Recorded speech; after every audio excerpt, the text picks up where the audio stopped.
Hey guys, Dr. Joel Rosen, the Adrenal Fatigue Recovery Ninja. Just wanted to do a quick little Facebook Live for a couple reasons. Number one, Sarah Hunter, you had a great question the other day, and I didn't have a chance to answer it yet, but I did want to try to address it. But before I do that, I did want to express a couple thoughts. I try to PM you guys if we've ever had conversations, just to check in and see how you're doing. And one of the take-home lessons that I want you guys to learn is you can't hold in emotions, and you need a healthy therapeutic outlet to do that. And if you have thoughts that are on your mind or things that you've been wanting to say, but you haven't been able to say it, don't wait to explode before you say it, because ultimately it's not going to be communicated properly. And communication is the name of the game when it comes to any good healthy relationship or any healthy system. And your body is really a system of heartbeats and respiratories and brain function and cells development and nourishment and detoxification and elimination, and all of that requires proper communication. When there's inflammation, the communication is no longer happening, and now you have chaos and anarchy. But in your body, if you're not getting out the energy that is being held in, and that may be in way of thoughts or expressions or questions or opinions, that ultimately will eat up on you, and you have to get them out. So that's number one. That's a adrenal hack for the morning. Number two, wondering if, here's Sarah's question. I'm wondering if I'm going into supraventricular tachycardia. This could only be posed by a nurse. Because someone doesn't ask themselves that question if that's not, if that's what's going on while doing strength training. Is thyroid or adrenal related? So she wants to know if when my heartbeat goes super quickly, is that when I'm exercising, is that because I'm strength training, or when I'm strength training, is that because my thyroid and my adrenals, or both?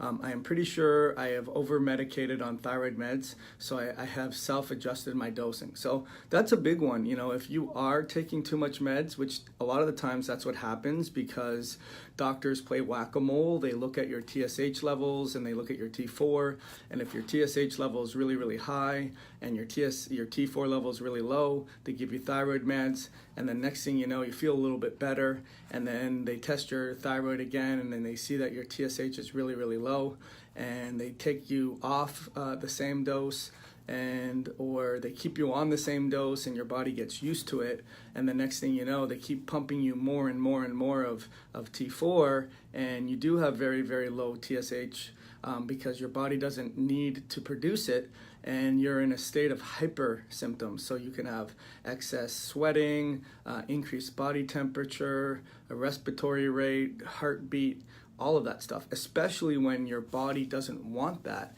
The reason why it went into hypothyroidism in the first place was because it sensed a cell danger. It sensed that your body was under stress and there was a supply and demand need. And in order to slow things down, hey Rachel, hope you're doing well. Good morning to you too. In order to slow things down, your body shut down the thyroid, and then you come in there steamrolling it with saying, no, we need to speed it up, and keep speeding it up. So I would imagine, Sarah, that's a big part of it, is you're just getting way too much thyroid meds when your body doesn't want to speed up its metabolism for a reason, because oxygen is being depleted and free radical production is heightened, and you have systemic inflammation. So that's a big one. The other thing I would try to correct too is it adrenal or thyroid related? That question poses to me that something falls out of the sky and hits your thyroid and your adrenals on the way down and makes it seem like those just kind of happen out of nowhere, and they don't. Stressors, holding emotions in, being on too much medications, those will play into the whole system. Digestive processes where you're breaking down foods incorrectly, you're eating foods that have bacteria or mold or candida or yeast or viruses, contaminations. There's pesticides and sprays, they're highly heated and rancid oils, and you've just lost your ability to digest your foods, and that ultimately will impact the liver, impact your gallbladder, impact the toxic removals, impact your HPA axis. So I wouldn't look at it like, is it just my adrenals or it's just my thyroid or both? It's all of the above, and you have to get to the root cause of the problem. And so I just wanted to share that with you. I hope that helped you. A couple other people, chimed in there as well. Like, I'm experiencing cardiac problems. The other thing I would recommend too, lastly, is your body's very adept at maintaining homeostasis and working behind the scenes to maintain your blood pressure, maintain your heart rate, maintain your temperature. Get up when you need to, get down when you need to, basically control the scenes.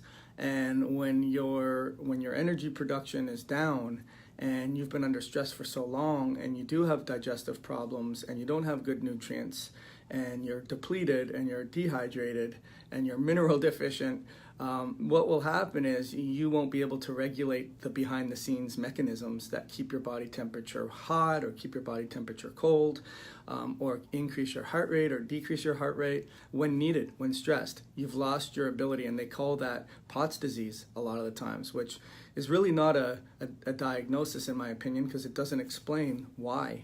That's what a diagnosis should do, is it should explain why, so that you can put together a protocol. And unfortunately, we've strayed from looking at the systems as a whole and come up with a 1 or 2 word diagnosis and then an ICD-10 code and then a prescription and then see you later on, don't let the door hit you on the way out. So anyways, hopefully you guys found this helpful. Can you comment on this? If you did, ask me any questions in this post. My goal is for 2019 is to get your health back, is to get you back into the game, get you enjoying your life, getting off the sidelines, stop being handcuffed or chained to your bed or to your bathroom or to your couch, and reinvigorate you to the things that you've been missing out on.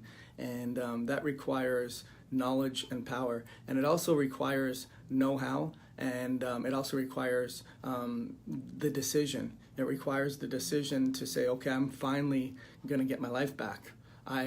This is unacceptable. I'm going to burn the boats and no turning back. And I deserve to be healthy. And believe that. You deserve to be healthy. And you believe you can be healthy. Even if you don't believe it, pretend you do.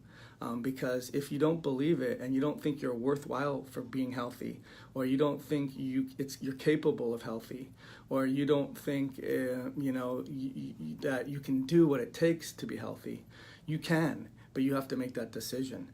And I'm here to help you. DM me or PM me or whatever you do. Contact me and maybe we can work together and help you over the hump. And a lot of people will say, well, I've done everything, I've tried everything, and why are you going to be different? And, I think the first thing is I do give a crap. That's the first thing. I see too many doctors, they don't give a crap. I wouldn't be doing these videos or coming in on Sunday and just trying to answer your questions and listen to your concerns and design programs around that. Number 2, each person is unique. Each person has their own unique variables and circumstances and environment and genetics, and you can't expect to just give a cookie cutter program and expect that to work.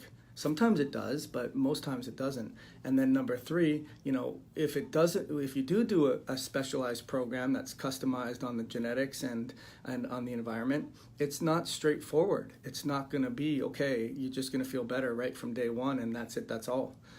It's going to take time and it's going to take feedback, and that's where you require a doctor to listen to your complaints, because that's the other thing too. A lot of people will say, well, the doctor doesn't listen, and I feel like they're not taking me serious. And so those are the things that I think separate what we do with our program and why we get a lot of success with the people that we work with. So anyways, that's all I got for you guys today. Make sure you watch this again. I'll tag you and so that you can see it again. And hi, Susan, hope you're doing well. If you have a question right now, let me know. I can answer it. And if not, make sure you join me tonight. I'm going to be doing the, at 6:30 tonight, we're going to be doing the what's the best diet for adrenal fatigue. It's going to surprise you because just like we talked about today, there's no one perfect diet. There are concepts that I want you to grasp, like the difference between physiological hunger and psychological craving. I think that's really, really important because a lot of people that I work with feel like they are really, really hungry, and it's not so much a hunger, it's a craving. And that has a lot to do with neurotransmitters and communications and binding membranes and being able to elicit a proteomic, which means an impact inside the cell to cause it to do something different. That's what transmitters do. But if they're not happening properly, then it's not going to work properly. So anyways, that's all I got for you guys today. Got to get ready for the rest of the day, and hope you guys have an awesome day.